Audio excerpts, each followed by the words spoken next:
ওসমান হাদি তো বলছে যে প্রথম আলোর সামনে কাজ কি, আপনাদের নিজেদের কাজ নিয়ে 10টা প্রথম আলো বানান। এটা রেকর্ডে শুনছি আমি। খবর হচ্ছে এই যে ফ্ল্যাটের পর এবার ওসমান হাদির পরিবারকে নগদ 1 কোটি টাকা দিচ্ছে সরকার। খারাপ না, ভালো। আরো যদি বেশি দিতে পারে সরকার তাও দিক, কারণ ওসমান হাদিকে ঘিরে একটা মানুষের মধ্যে আবেগ অনুভূতি কাজ করছে। ওসমান হাদির মতন একজন উজ্জীবিত তরুণ স্বাধীন মত প্রকাশ করছিল, স্বাধীনভাবে নির্বাচন করছিল, কোনো দল না, স্বতন্ত্রভাবে।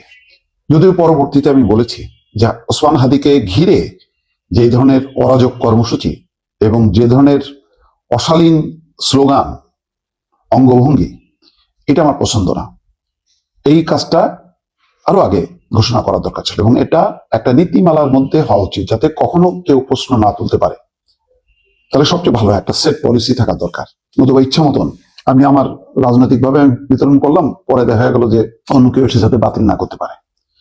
তো ওসমান হাদির জন্য 1 কোটি টাকার ফ্ল্যাট দেওয়ার পর 1 কোটি টাকা নগদ। ওসমান হাদির বড় ভাইকে দেওয়া হয়েছে। শরীফ ওসমান বিন হাদির বড় ভাই ওমর বিন হাদিকে 15 জানুয়ারি যুক্তরাজ্যের বার্মিংহামে বাংলাদেশের সহকারী কমিশনের হাই কমিশনের 2য় সচিব পদে 3 বছরের জন্য চুক্তিভিত্তিক নিয়োগ দিয়েছে।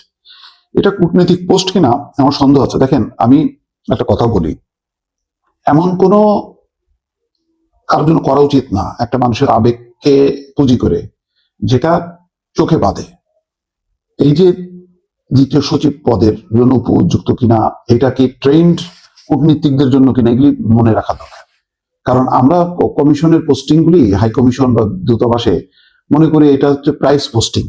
ও আচ্ছা, এটা বিদেশে পোস্টিংটা এমনিতে খুব আকর্ষণীয়, তেমনটা যাতে না হয়। কারণ এই এমনিতে আমাদের লোকবল কম প্রত্যেকটা হাই কমিশনে, সেখানে যদি যোগ্যতা এবং দক্ষতার ভিত্তিতে নিয়োগ দেওয়া উচিত, এখানে কোনো আবেগ থাকা উচিত না। তো সুতরাং ওসমান হাদির বড় ভাইকে তার শিক্ষাগত যোগ্যতা, তার মানে কোন কাজে তিনি পারদর্শী, সেগুলি যাচাই বাছাই করে তাকে সেই পদেই দেওয়া উচিত ছিল। নতুবা শুধু আবেগে ভাসলে হবে না, আবেগের সঙ্গে যুক্তি থাকতে হবে। নতুবা ওই আবেগ দ্বারা মানে কোনো কাজ করলে পরে আবার বিবেকের দংশনে জ্বলতে হবে আর কি।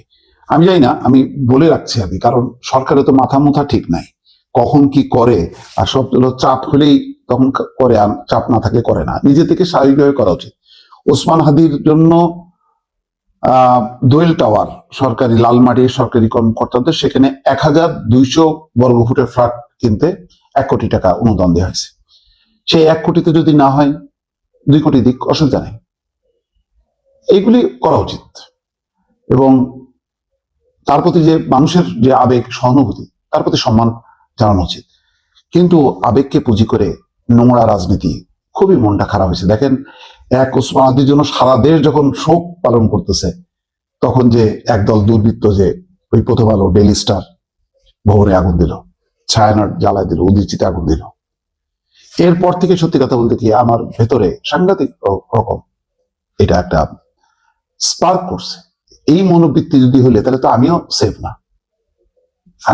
কারণ আমিও তো স্বাধীনভাবে, ওসমান হাদি স্বাধীনভাবে মত প্রকাশ করে, আমি স্বাধীনভাবে মত প্রকাশ করতে পারি না। আমার সাথে ওসমান হাদির নাও মিলতে পারে। এবং ওসমান হাদি তো বলছে যে প্রথম আলোর সামনে কাজ কি, আপনাদের নিজেদের কাজ নিয়ে 10টা প্রথম আলো বানান। এটা রেকর্ডে শুনছি আমি। তাহলে যারা জ্বালাইলো পুড়াইলো, তারা কি ওসমান হাদি পক্ষের নাকি মতলবী? এবং সত্যি কথা বলতে কি, এই উগ্রপন্থীদের, এই মব সৃষ্টিকারীদের এই আচরণ দেখার পর আমার ভিতরে ধাক্কা লাগছে। নতুবা যেই ধরনের আবেগ সঞ্চারিত হয়েছিল, এই পুরো আবেগটাকে একদম কিল করা হয়েছে। আমার কথা হলো 1 কোটি 2 কোটি কোনো টাকা না, 5 কোটি টাকাই দিয়ে ফেলুক, 10 কোটি টাকাও দিক, কোনো সমস্যা নেই।